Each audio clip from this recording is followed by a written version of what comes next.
किसी ने बड़े कमाल की बात कही है कि कितना ही ज्ञानियों के साथ बैठ लो, लेकिन तजुर्बा तो जीवन में बेवकूफ़ बनने के बाद ही आता है। हेलो दोस्तों, मैं नीतू सिंह। एक बहुत पुरानी कहानी। एक बार यमराज जो है अपने यमदूत को धरती पर भेजते हैं एक स्त्री की आत्मा को लेने के लिए। और जब देवदूत धरती पर आता है स्त्री की आत्मा को लेने के लिए, तो देखता है स्त्री के 3 छोटी छोटी बच्चियां रो रही होती हैं और उसके पति पहले ही मर चुके होते हैं। उसको ये देखकर बहुत दया आती है और वो देखकर वापस चले जाते हैं। उनके परिवार में कोई और रहता भी नहीं है कि जो बच्चियों को बाद में देख सके।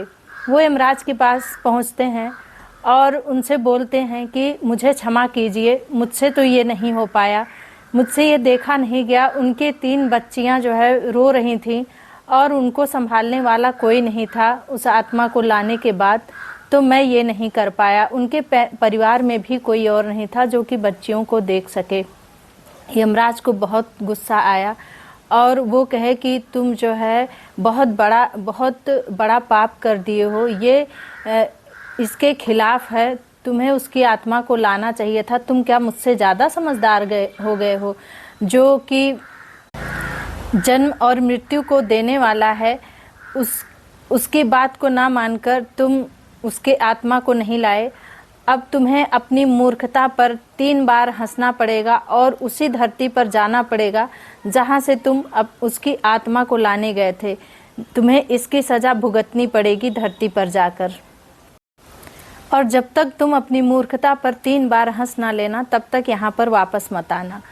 वो धरती पर उसी देश में उसी जगह पर जाते हैं जहाँ से उस स्त्री की आत्मा को लेने गए थे।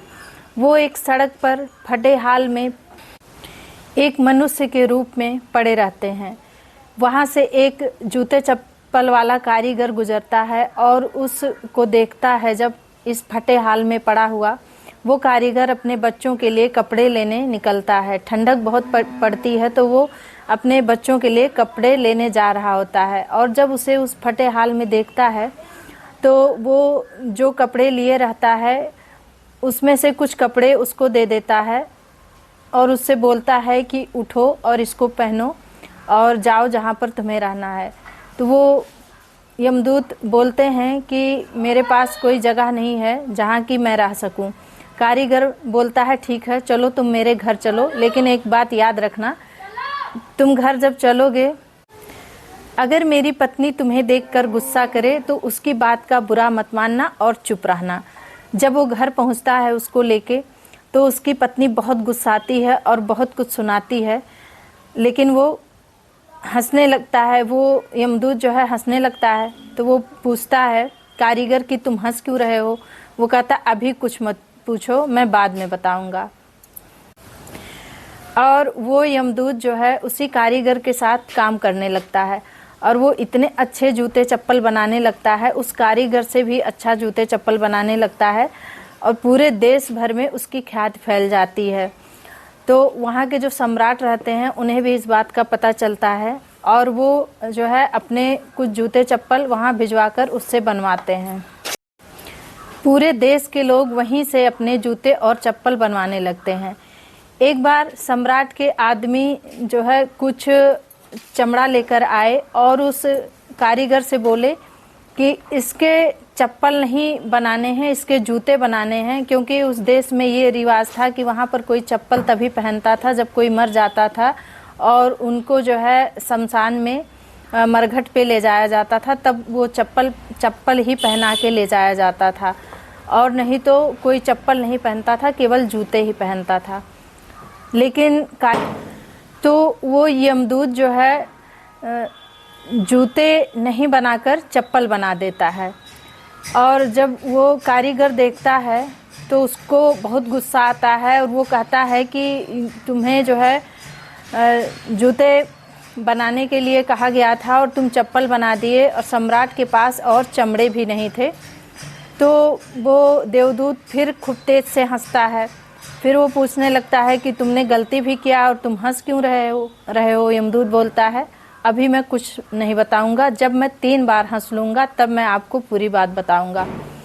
थोड़ी देर में क्या होता है कि सम्राट के का आदमी दौड़े दौड़े आता है और बोलता है कि उस चमड़े का जूते तो नहीं बना दिए, अगर नहीं बनाए हो तो उसका चप्पल बना दो, क्योंकि सम्राट तो मर गए हैं। वो पहनना तो जूते ही चाहते थे, लेकिन वो मर गए तो उन्हें अब चप्पल पहना के ही ले जाना है मरघट तक। तो कारीगर चप्पल देता है और वो जल्दी जल्दी उसका आदमी चप्पल लेकर चला जाता है। तब कारीगर यमदूत से पूछता है कि तुम्हें पहले से ही कैसे पता था और तुमने चप्पल ही बनाया, तुम्हें सब बातें कैसे पता है? यमदूत बोलता है अभी कुछ मत पूछो। थोड़ी दिन बाद 3 बच्चियां एक बूढ़ी औरत के साथ आती हैं। वो तीनों लड़कियां बड़ी हो चुकी रहती हैं और वो बोलती हैं कि हमारे यहाँ शादी है और बहुत सुंदर सैंडल बनाना है, तो वो सैंडल आप बना दीजिए। वो देवदूत जो है तुरंत पहचान जाता है, वो वही तीनों बच्चियां रहती हैं जिसकी माँ की आत्मा को लेने वो गया रहता है और नहीं ले जाता। वो नहीं ले जाता है, लेकिन दूसरा यमदूत जो है उसकी आत्मा को लेकर जाता है। तब उसको ये समझ में आता है कि भगवान जो करते हैं वो बहुत सोच समझ के करते हैं और अच्छे के लिए ही करते हैं। वो उस बूढ़ी औरत से पूछता है कि ये 3 बच्चियां कौन हैं? बूढ़ी औरत बताती है ये 3 बच्चियां हैं जिनकी माँ मर जाती हैं और मेरे कोई औलाद नहीं रहती है, और मैं इन 3 बच्चियों को गोद ले लेती हूँ और इन्हें पढ़ाती लिखाती हूँ। अब इनकी शादी भी मैं करने जा रही हूँ। उस देवदूत को समझ में आ जाता है कि अगर मैं उसकी माँ की आत्मा को वहीं छोड़ देता तो इन बच्चियों का इतना अच्छा दिन कैसे होता। इन तीनों बच्चियों का भाग्य तो पहले ही लिख चुका था। इन्हें अमीर घर में पलना बढ़ना था और अमीर घर में इनकी शादी होनी थी। अगर मैं उसकी आत्मा को छोड़ जाता तो ये अमीर घर में कैसे पलती बढ़ती और इनका भाग्य इतना अच्छा कैसे बनता। उस दिन देवदूत खूब जोर जोर तीसरी बार हंसा और तब कारीगर ने पूछा कि अब तो बता दे कि क्या बात है। तब देवदूत ने पूरी बात बताई और कहा कि मैं ये सजा भुगत रहा था और आज मेरे समझ में आया कि ऊपर वाले की खेल कोई और नहीं जान सकता कि क्या है।